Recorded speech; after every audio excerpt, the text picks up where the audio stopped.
Hello बच्चों, welcome to our channel of Narayana coaching. मेरा नाम है देवज्योति और बच्चों मैं आप लोगों को पढ़ा रही हूँ फिज़िक्स। और आज हम लोग डिस्कस करने वाले हैं इलेक्ट्रिसिटी के चैप्टर के कुछ इम्पॉर्टेंट क्वेश्चंस को। कौन से फॉर्मूले पर जो क्वेश्चंस आज हम लोग डिस्कस करेंगे वो क्वेश्चन है बच्चों, पिछली वीडियो में आपने देखा होगा ना कि हमने बात की थी रेजिस्टेंस की, कि रेजिस्टेंस किस पर डिपेंड करता है ना। रेजिस्टेंस जो है किस पे, इधर आपका क्लास डाल देते हैं, ये क्लास 10th के लिए है स्पेशली, ठीक है। और बाकी जो भी बच्चे तैयारी कर रहे हैं NTSE, NSO, जो भी टैलेंट हंट एग्ज़ाम्स होते हैं उसके लिए आप इस वीडियो को देख सकते हैं। और ये जो है ये है इलेक्ट्रिसिटी, आपका इलेक्ट्रिसिटी, ठीक है, पार्ट आपका 6 रहेगा, ठीक। तो चलिए फिर, तो रेजिस्टेंस की बात कर रहे थे हम लोग पिछली वीडियो में। रेजिस्टेंस बच्चों किस पर डिपेंड करता है? रेजिस्टेंस डिपेंड करता है लेंथ पर, रेजिस्टेंस डिपेंड करता है एरिया पर। कैसा एरिया? Cross sectional area. जब हम इन दोनों को कंबाइन करते हैं तो हम लोग को मिलता है R is proportional to L upon A। और जब इस प्रोपोर्शनल को हटाते हैं तो हमें मिलता है एक कांस्टेंट जिसे हम कहते हैं रो, और बाकी का एज इट इज़ रखेंगे रो L बाय A। तो ये फॉर्मूला हमें मिला था जहाँ पर रो होता है रेजिस्टिविटी। और बच्चों मैंने आपको पिछली वीडियो में ही बताया था कि ये जो आपका फॉर्मूला है ये बहुत इंपॉर्टेंट है ना। और इस फॉर्मूले से बहुत सारे क्वेश्चंस आते हैं, तो उनमें से कुछ क्वेश्चंस को हम लोग आज यहाँ पर डिस्कस करने वाले हैं। जैसा कि आप देख सकते हैं मैंने बोर्ड पूरा भर रखा है क्वेश्चन से, तो बच्चों करना पड़ता है टाइम बचाने के लिए, है ना, थोड़ा सा टाइम सेव हो जाएगा क्वेश्चन लिखने में जो टाइम जाता। तो चलिए देखिए, यहाँ पर जो पहला क्वेश्चन है वो आपसे क्या कह रहा है? वो कह रहा है a cylinder of a material is 10 centimetre long. एक सिलेंडर है किसी मटेरियल का जिसका लेंथ आपको कितना दिया है? 10 सेंटीमीटर। तो बच्चों देखिए, पहला काम आप किया करिए, जो भी आपको क्वेश्चन में दिया है आप साथ ही साथ लिखते चला करिए, है ना। एक सिलेंडर है जिसका लेंथ आपको कितना दिया हुआ है? 10 centimetre long and has cross sectional of 2 centimetre square. यानी कि आपको क्रॉस सेक्शनल एरिया दिया है, कितना दिया हुआ है? 2 सेंटीमीटर स्क्वायर।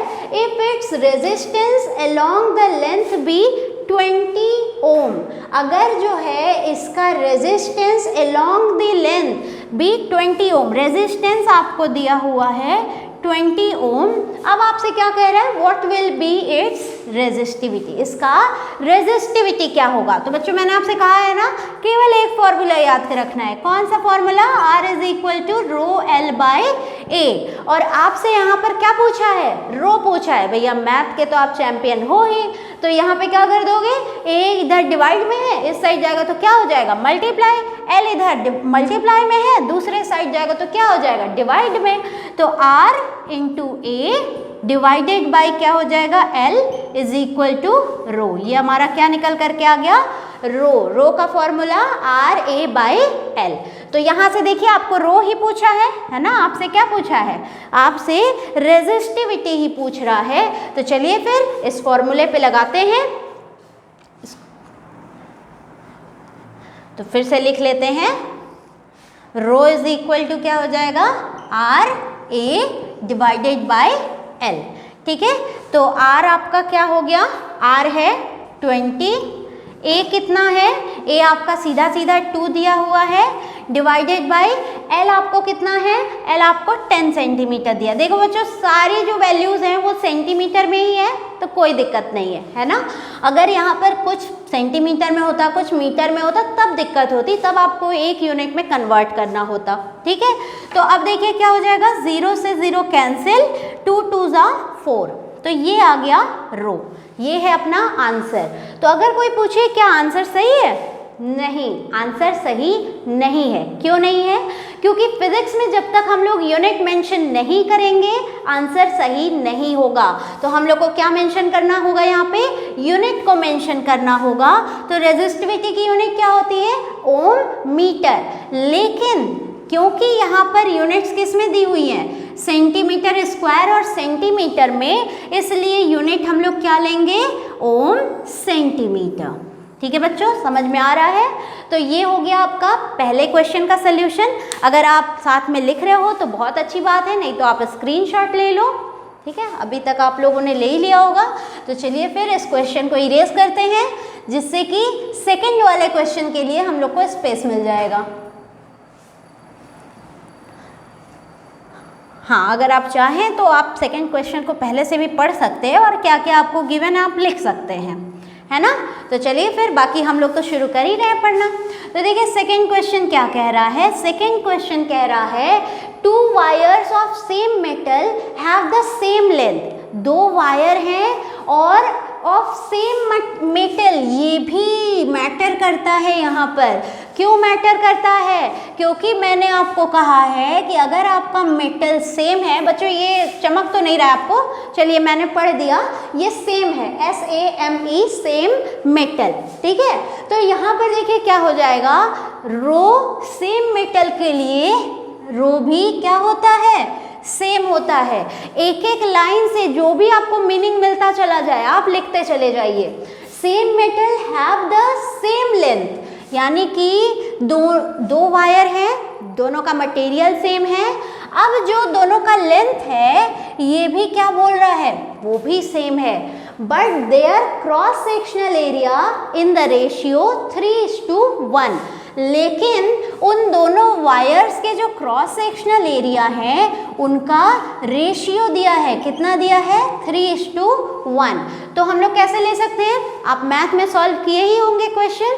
कोई भी वैल्यू अगर रेशियो में देता है तो हम उसको अलग से ले सकते हैं, लेकिन एक वेरिएबल लगा करके, कॉमन वेरिएबल लगा करके। तो हमने A1 को ले लिया 3A के बराबर और A2 को ले लिया 1A, यानी कि केवल A के बराबर। ठीक है, अब देखिए आगे क्या हो जाएगा, they are joint in series. इनको कैसे जोड़ा गया है, सीरीज में जोड़ा गया है। The resistance of the thicker wire is 10 ओम। एक वायर है जिसका लेंथ है, क्रॉस सेक्शन है 3A और एक है जिसका क्रॉस सेक्शन है A। तो थिक वायर कौन होगा, थिक 3A वाला ही होगा। तो क्या बोला, resistance of the thicker wire is 10 ओम। तो इसके लिए आपका रेजिस्टेंस क्या दिया हुआ है, 10 ओम। आगे क्या बोल रहा है, the total resistance of the combination will be. तो पूरे रेजिस्टेंस कितना होगा, यानी पूरा जो कॉम्बिनेशन का रेजिस्टेंस कितना होगा। यहाँ पर आपको 4 ऑप्शंस दिए गए हैं। बच्चों मैंने आपको शुरू में ही बताया है कि ये सारे क्वेश्चंस इंपॉर्टेंट हैं। आपके ओलंपियाड का एग्जाम कंसीडर कर लीजिए, NTSC, NSO, कोई भी एग्जाम, वहाँ पर इस तरह के क्वेश्चंस आए हुए हैं। ठीक है, तो ध्यान से समझिएगा। तो देखिए ये सारी चीज़ें क्या थी, आपको गिवन है। अब आपको क्वेश्चन को अरेंज करना है ना। तो देखिए आपका फॉर्मूला क्या है, आप फॉर्मूला रो से ही निकालिए। रो 1 इक्वल टू रो 2। रो का फॉर्मूला आपको पता है, रो इज इक्वल टू क्या होता है, RA/L, यही होता है। तो यहाँ पर क्या हो जाएगा, R1A1 divided by L1 equal to R2A2 divided by L2। ठीक है, अब कंडीशन है कि भाई हमने R1 किसको लिया और R2 किसको लिया। तो चलिए फिर मान लेते हैं एक जो है अपने पास ऐसा थिक कॉम्बिनेशन है, सिलेंडर के ही शेप में होते हैं ना वायर्स, है ना। इसको हमने कह दिया, इसका क्रॉस सेक्शन क्या है, 3A है और इसका क्रॉस सेक्शन क्या है, A है।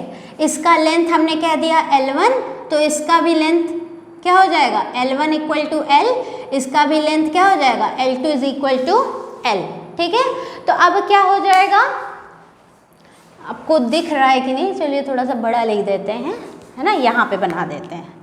ये आपका एक थिक वायर और ये एक थिन वायर। ठीक, यहाँ पर ये जो लेंथ है ये भी L है, यहाँ पर लेंथ L2 भी क्या है, L है। फिर आपको क्या चाहिए, R1। तो R1 आपको दिया हुआ है, चलिए A1 इसको R1 ले लेते हैं। R1 आपको कितना दिया हुआ है, 10 ओम। R2 आपको दिया है, R2 आपको नहीं दिया है। ठीक, फिर आपको कुछ और दिया है, हाँ आपको A1 दिया हुआ है। A1 आपको कितना दिया हुआ है, 3A और A2 आपको कितना दिया हुआ है A। ठीक है बच्चों, अब बस इन्हीं सारी वैल्यूज़ को यहाँ पर अरेंज करना है। ठीक है, तो R1 की जगह पे क्या रखेंगे 10, A1 की जगह पे क्या रख देंगे 3A डिवाइडेड बाय L1 की जगह पे L इक्वल टू R2 की जगह पे कुछ नहीं R2 ही रखना है क्योंकि R2 दिया नहीं है। अब A2 की जगह पे A रखना है डिवाइडेड बाय L2 की जगह पे क्या रख लेना है बच्चों L ही रखना है। ठीक है, अब देखिए इक्वल के दोनों तरफ अगर सेम वेरिएबल्स हो तो कैंसिल हो सकते हैं, A से A कैंसिल, L से L कैंसिल। अब क्या हो जाएगा यहाँ पर R2 is equal to 3 into 10 30 ohm. तो क्या यही हमसे पूछा है? नहीं, हमसे पूछा है कि इस पूरे कॉम्बिनेशन का रेजिस्टेंस कितना होगा, और कॉम्बिनेशन किस तरह की दी हुई है सीरीज की कॉम्बिनेशन, देखिए इन सीरीज। तो बच्चों ये आपको नेक्स्ट क्लास में मैं आपको बताऊंगी, लेकिन अभी के लिए बस इतना जान लीजिए कि रेजिस्टेंस को जब हम लोग सीरीज में जोड़ते हैं ना तो दोनों रेजिस्टेंस सिंपली बस ऐड हो जाते हैं, यानी कि R1 प्लस R2 यही होगा बस सीरीज का रिजल्ट। ठीक है, तो R1 आपको ऑलरेडी दिया हुआ था 10, R2 अभी आपने कितना फाइंड कर लिया, R2 अभी आपने फाइंड कर लिया 30 ओम। ठीक है, तो टोटल रेजिस्टेंस आपका कितना आ जाएगा 10 प्लस 30 इज इक्वल टू 40 ओम। ठीक है, तो आपका रिजल्ट कितना आ गया, आपका आंसर आ गया A is the correct answer. ठीक है बच्चों, तो यहाँ तक समझ में आया होगा। चलिए एक बार फिर से रिवाइज कर लेते हैं। देखिए यहाँ पर क्या बोला है, 2 वायर्स ऑफ सेम मेटल, दोनों वायर हैं, मेटल सेम है, यहाँ से क्या कंक्लूड करना है रेजिस्टिविटी सेम होगा, रेजिस्टिविटी सेम ले लिया हमने। But their cross sectional area in the ratio 3:1, एक क्रॉस सेक्शन 3A का दूसरा A का। They are joined in series, series में ज्वाइन कर दिया मतलब रेजिस्टेंस को सिंपली क्या कर देंगे R1 प्लस R2 कर देंगे। The resistance of the thicker wire is 10 ओम, जो मोटा वाला रेजिस्टेंस है यानी कि ये वाला जो वायर है इसका रेजिस्टेंस कितना हो जाएगा 10 ओम का हो जाएगा। The total resistance of the combination will be, यानी कि ये पतले वाले वायर के लिए हमें रेजिस्टेंस नहीं दिया है तो पहले हमें क्या करना होगा उसका रेजिस्टेंस निकालना होगा। कहाँ से निकाला जाए, रेजिस्टिविटी का फॉर्मूला निकाला जाए। ρ1 इज इक्वल टू ρ2 कर दिया, ρ1 का वैल्यू रख दिया हमने R1 A1 अपॉन L1 अपने से, है ना, ये हम लोग को कहीं से दिया नहीं है, अपना कॉमन सेंस यूज करना है। कॉमन सेंस कहाँ से आएगा, जब आप क्वेश्चंस को सॉल्व करते जाओगे तो आपका कॉमन सेंस भी आता जाएगा। ठीक है, ρ2 की जगह पे R2 A2 divided by L2। अब यहाँ पर हमने वैल्यूज रख दी, R1 की वैल्यू 10, A1 के लिए हमने 3A लिया है, L1 के लिए L, R2 A L। ठीक है, कैंसिल हो गया, R2 की वैल्यू आ गई कितनी 30 ओम। 30 ओम जब आ गई तो ये आंसर नहीं है, कॉम्बिनेशन का आंसर निकालना है। तो R is equal to R1 plus R2। क्यों किया, क्योंकि इनको सीरीज में जोड़ा गया है। सीरीज में जब हम रेजिस्टेंस को जोड़ते हैं तो क्या लेते हैं R1 प्लस R2, तो यहाँ पर R इज इक्वल टू क्या आ गया 40 ओम। ठीक है बच्चों, तो यहाँ तक बात समझ में आ गई। तो अब इसको इरेज कर दिया जाए, स्क्रीनशॉट आप लेना चाहो तो ले लो, आपको समझ में तो आ ही गया होगा। ठीक है, तो बच्चों देखिए स्क्रीनशॉट लेना बड़ी बात नहीं है, आप पहले ना क्वेश्चन को समझिए, फिर समझ करके वीडियो को पॉज करके फिर सॉल्व कीजिए, है ना। जैसे कि अगर आप मैं बता रही हूँ उसी में साथ साथ लिखते चलोगे तो फिर कुछ हल्का समझ में आएगा। ज़्यादा अच्छे से तभी समझ में आएगा जब आप प्रॉपरली समझाने के टाइम पे बस समझिए और लिखने के टाइम पे लिखिए। तो वीडियो में तो ऐसा पॉसिबल है नहीं, तो उसके लिए आप पॉज करिए और तब सॉल्व करिए खुद से, है ना।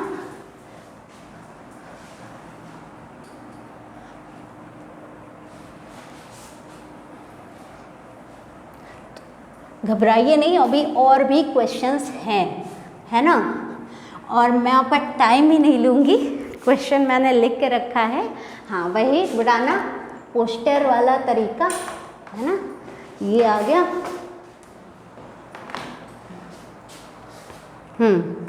तो दिख रहा है आपको,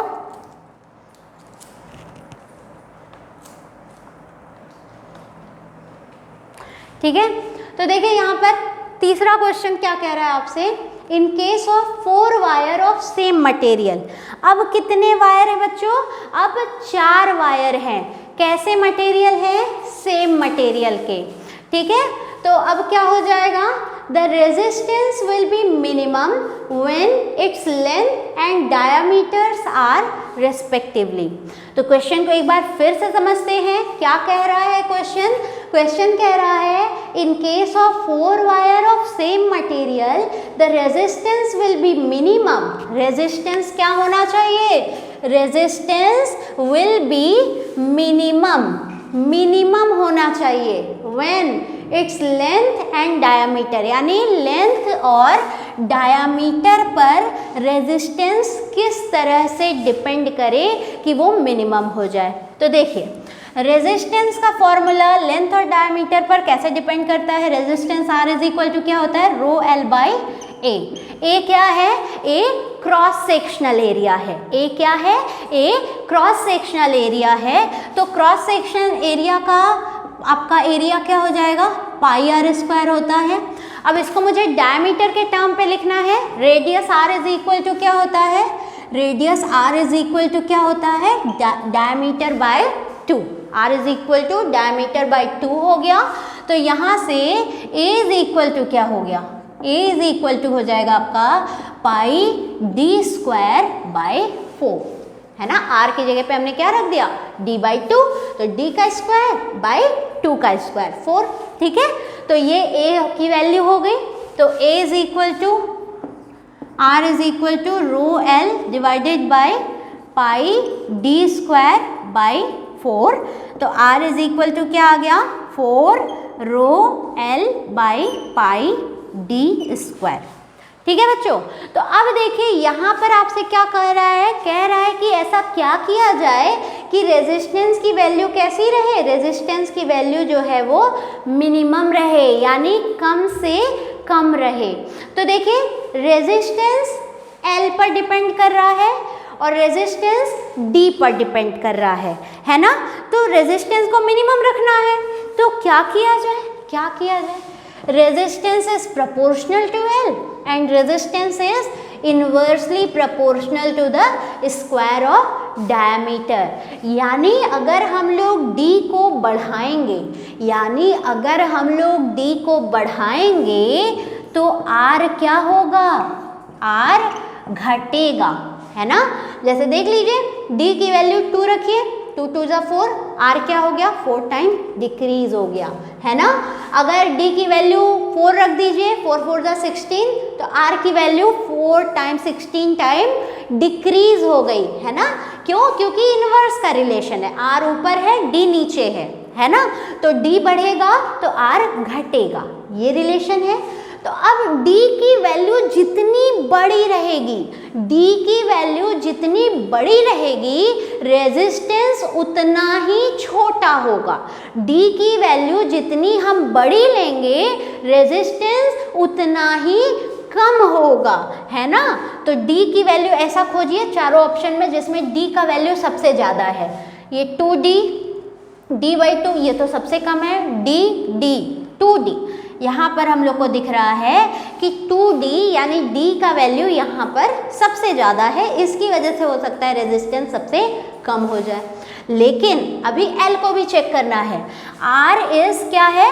प्रोपोर्शनल टू L है। कैपिटल L ले लिया क्योंकि क्वेश्चन में कैपिटल L है, ठीक है, स्मॉल l भी चलता है। अब L की वैल्यू बढ़ेगी तो R की वैल्यू भी बढ़ेगी। L की वैल्यू बढ़ेगी तो R की वैल्यू बढ़ेगी, लेकिन हमें क्या चाहिए? हमें तो यहाँ पर R का वैल्यू कम से कम वाला चाहिए ना। तो कम वाला कैसे रहेगा? L की वैल्यू जितनी कम होगी तो R की वैल्यू भी कम होगी। अब कम L खोजिए, ये 2L कम है? नहीं। 2L कम है? नहीं। L कम है? हाँ कम है। और इससे भी कोई कम है? हाँ, ये देखिए L बाई 2 क्या है? इससे भी कम है। है ना। तो ये हमारे लिए एकदम सही एग्जाम्पल दिख रहा है, सही ऑप्शन दिख रहा है। कैसे? क्योंकि r जो है इन्वर्सली प्रोपोर्शनल होता है डायमीटर के, r होता है डायरेक्टली प्रोपोर्शनल लेंथ के। लेंथ की वैल्यू कम होगी, r की वैल्यू कम रहेगी, डायमीटर की वैल्यू ज़्यादा रहेगी, r की वैल्यू कम रहेगी। ठीक है, तो ऑप्शन आपका कौन सा सही है? ऑप्शन आपका C सही होगा। ठीक है, तो चलिए फिर आगे बढ़ते हैं अगले क्वेश्चन की तरफ, क्वेश्चन नंबर 4 की तरफ। तो देखिए बच्चों, क्वेश्चन नंबर 4 क्या कह रहा है आपसे।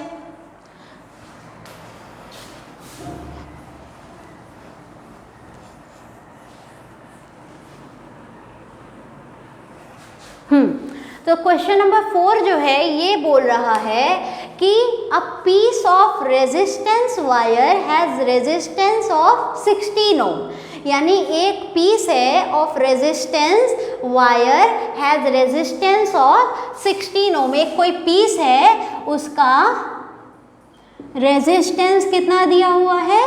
16 ओम दिया है।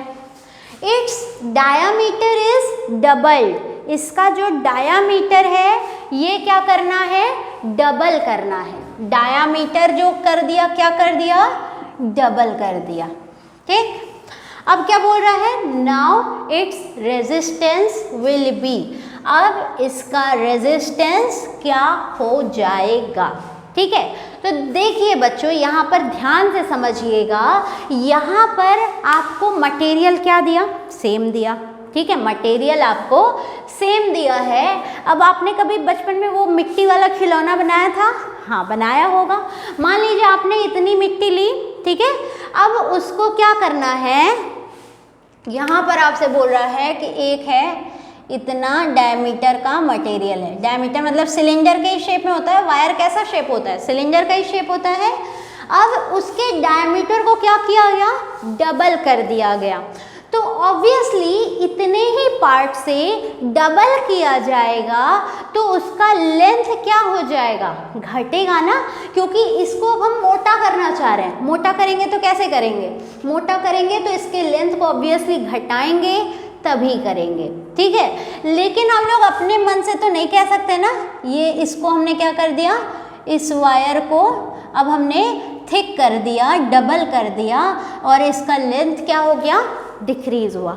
लेकिन यहाँ क्वेश्चन में कहीं आपको कहा है ऐसा कि लेंथ डिक्रीज हो रहा है? नहीं, क्वेश्चन में आपको कहीं पर भी ये मेंशन नहीं कर रहा है कि लेंथ डिक्रीज हो रहा है। लेकिन हम लोग को तो श्योरिटी चाहिए ना, अपने मन से अगर हम लोग करने लगे तो फिर क्या कहना है ना, अपने मन से नहीं करना है।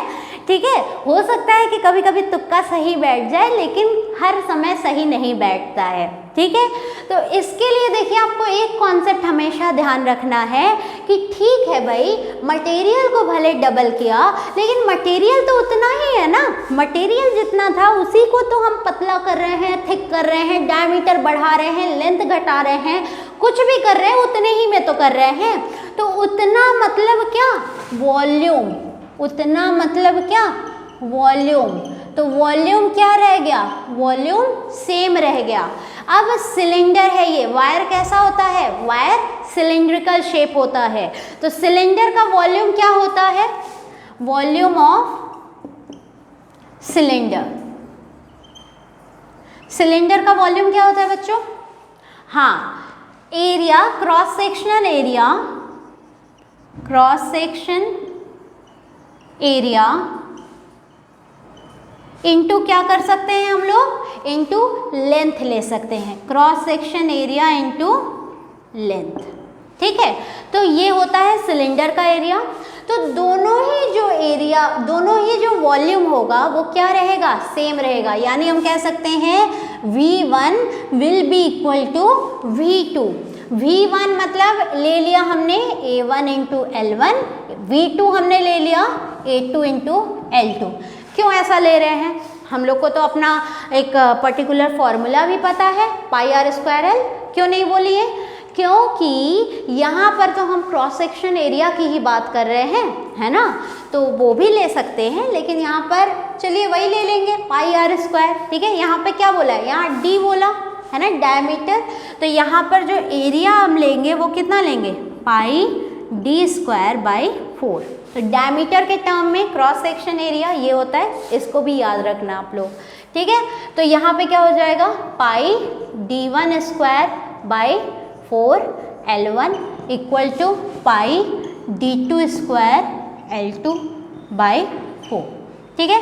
पाई से पाई कैंसिल, 4 से 4 कैंसिल। अब क्या कह रहा है, d1 मान लेते हैं इसका डायमीटर क्या है d1, तो d2 बराबर क्या हो जाएगा, d2 बराबर क्या हो जाएगा 2d1, डबल हो गया ना, d2 बराबर 2d1, तो वो d1 square into l1 equal to d2 की जगह पे क्या रख दिया जाए, 2d1 का स्क्वायर इंटू l2। तो यहाँ से क्या हो जाएगा, d1 square l1 equal to 4d1 square l2। तो यहाँ से d1 स्क्वायर से d1 स्क्वायर कैंसिल और l1 इज इक्वल टू कितना आ गया, 4l2, ठीक है। तो देखिए बच्चों, अपने मन से नहीं लेना, ये वाला आंसर जो आया ये सही होगा, है ना, बाकी कोई आंसर नहीं। अब हमसे पूछा क्या था, हमसे पूछा था a piece of resistance wire has resistance of 16 ohm, its diameter is double, now its resistance will be, यानी कि रेजिस्टेंस दिया है, डायमीटर दिया था, और यहाँ पर बोल रहा है कि अब इसका जो नया वाला वायर हमने बनाया डबल डायमीटर का, उसका रेजिस्टेंस कितना होगा। तो क्योंकि मटेरियल में कुछ नहीं बदला हुआ है, उसी मटेरियल को मोटा कर दिया गया, तो यहाँ पर क्या होगा, ρ1 इक्वल टू ρ2। इसको आप अच्छे से ऐसे लिख लीजिए, d1 है और दूसरा क्या है, d2 is equal to 2d1 है, ठीक है। और इसको मान लेते हैं अपना r1 इक्वल टू 16 ओम। तो ρ1 इक्वल टू क्या है, ρ2 है। रो का फॉर्मूला क्या होता है, r1a1 divided by l1 equal to r2a2 divided by l2। r1 कितना है, r1 है 16, a1 कितना है, पाई d1 स्क्वायर बाई 4 होल के डिवाइड में l1 इक्वल टू ये क्या है, r2 pi d2 square by 4 divided by l2, ठीक है। तो यहाँ तक अगर हो गया है, आपने स्क्रीनशॉट ले लिया है, तो चलिए इसको इरेज करके आगे चला जाए, है ना। आप खुद से भी वीडियो को पॉज करके सॉल्व कर सकते हैं। तो चलिए फिर इसको इरेज कर देते हैं।